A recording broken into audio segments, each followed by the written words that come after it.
नमस्कार दोस्तों।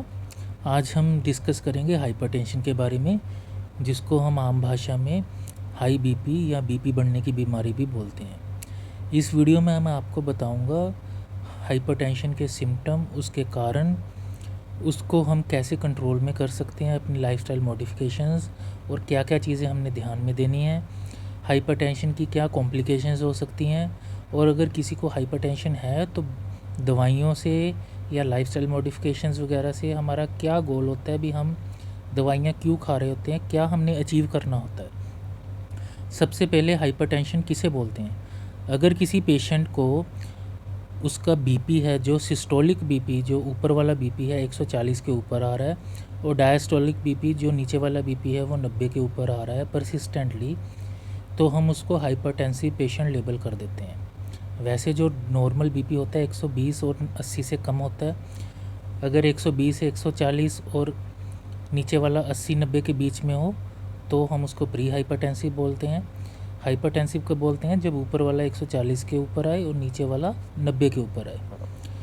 तो हाइपरटेंशन के बहुत सारे सिम्टम्स होते हैं जो हम काफ़ी अपनी नॉर्मल लाइफ में इग्नोर कर देते हैं, क्योंकि हमारे पास जब पेशेंट आते हैं हम वैसे ही उनका बीपी चेक करते हैं।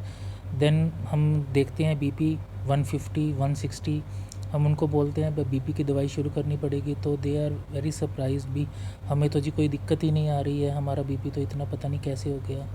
तभी हम इस डिसीज़ को साइलेंट डिसीज़, साइलेंट किलर बोलते हैं, क्योंकि ये सिम्टम्स कुछ ऐसे सिम्टम्स हैं जो हम रूटीनली इग्नोर कर देते हैं, या कई बारी लोगों को सिम्टम्स आते भी नहीं हैं बीपी बढ़ने के।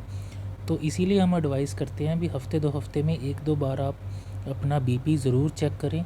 प्रॉपर तरीके से बीपी कैसे चेक करना है मैंने पिछली वीडियो में बताया है, उसका लिंक मैं डिस्क्रिप्शन बॉक्स में डाल दूँगा, आप उसमें से देख सकते हैं। तो बीपी बढ़ने के जो सिम्टम्स होते हैं वो होता है सिर दर्द होना, छाती में दर्द होना, सांस चढ़ना, चक्कर आने, पैल्पिटेशन, घबराहट होनी, जिसको हम दिल की धड़कन महसूस होना बोल देते हैं, नोज़िया, वॉमिटिंग, उल्टी आनी, कानों में आवाज़ सुनाई देनी ठक ठक की, अपनी आँखों में धुंधलापन आना, थकान होनी, या बार बार नक्सीन का फूटना, ये भी बीपी का सिम्टम होता है।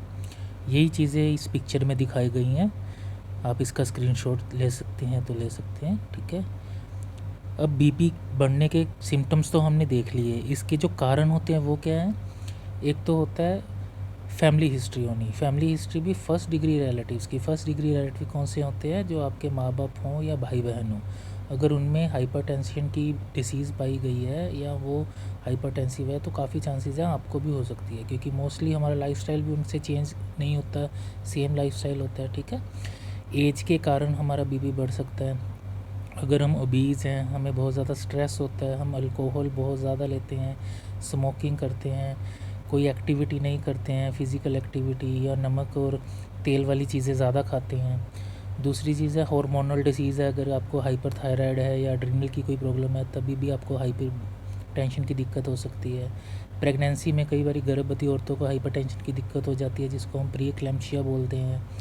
कुछ कॉमन मेडिसिन्स हैं जो लेने से हमको बीपी की दिक्कत आ सकती है। अगर जो पेशेंट बार बार डिकंजेस्टेंट मेडिसिन लेते हैं, सर्दी खांसी ज़ुकाम की दवाइयाँ, उनसे हमें हाइपरटेंशन की दिक्कत आ सकती है।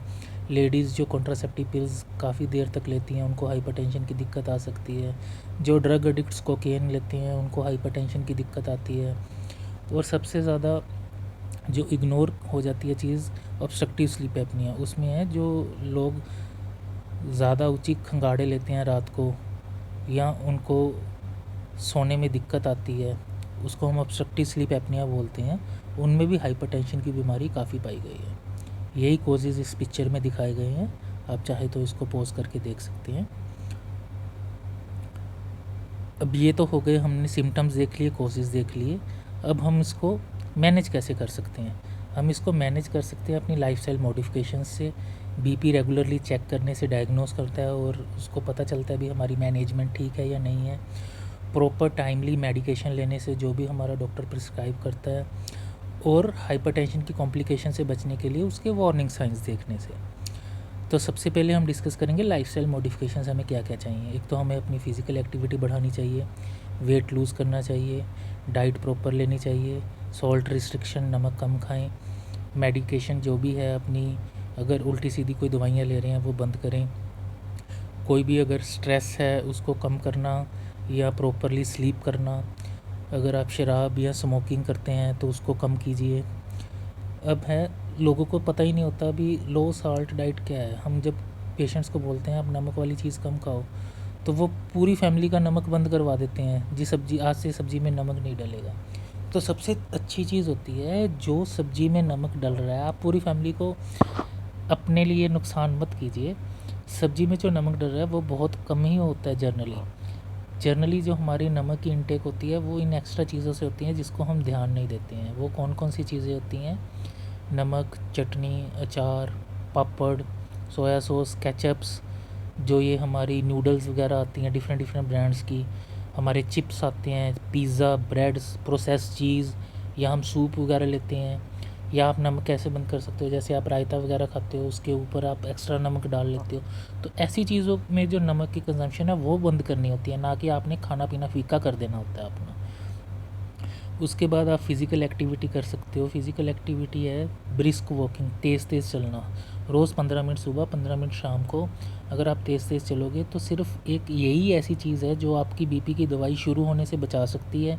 या अगर आपको बीपी की दवाई शुरू हो गई है तो ये आपकी डोज़ कम करवा देगी। उसके अलावा आप स्विमिंग कर सकते हो, साइकिलिंग कर सकते हो, योगा कर सकते हो।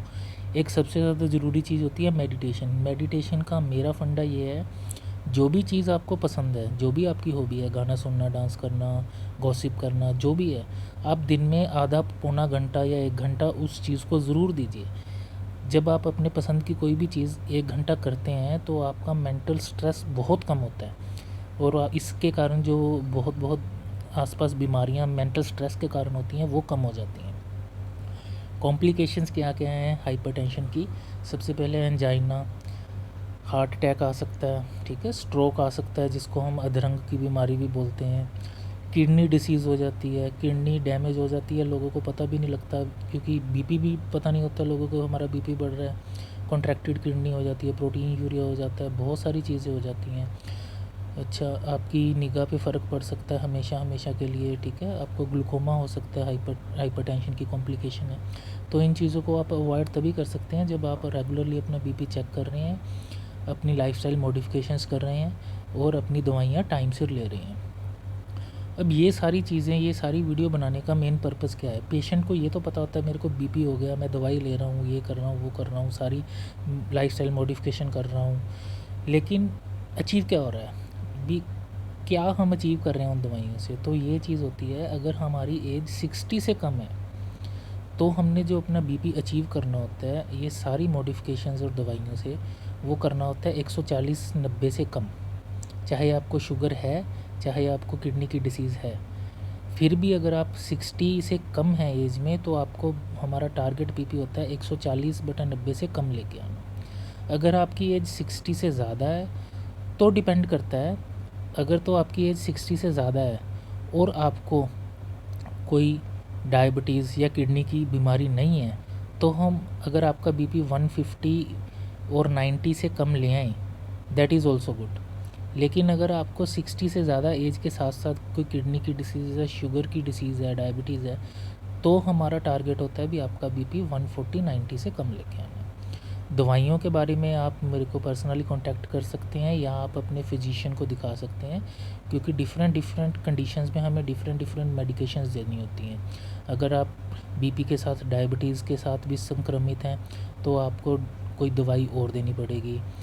कईयों को कोई और दवाई सूट करती है, कईयों को कोई दवाई सूट करती है, कईयों को कोई दवाई सूट करती है।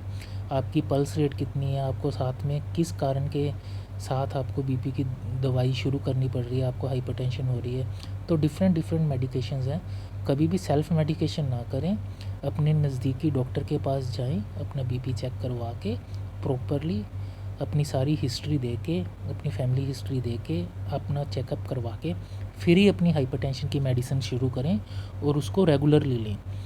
और सबसे ज़्यादा ज़रूरी है अपनी लाइफस्टाइल मॉडिफिकेशंस करें, ब्रिस्क वॉकिंग करें, नमक वाली चीज़ें कम खाएं, घी तेल वाली चीज़ें कम खाएं, सैलड वगैरह ज़्यादा खाएं।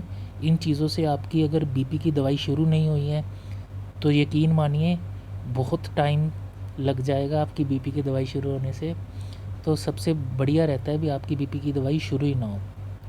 यहाँ अगर आपकी बीपी की दवाई शुरू हो गई है तो ये सारी चीज़ों से आपकी जो बीपी की दवाई की डोज़ है वो काफ़ी कम की जा सकती है। So thank you, take care, stay tuned for my next video.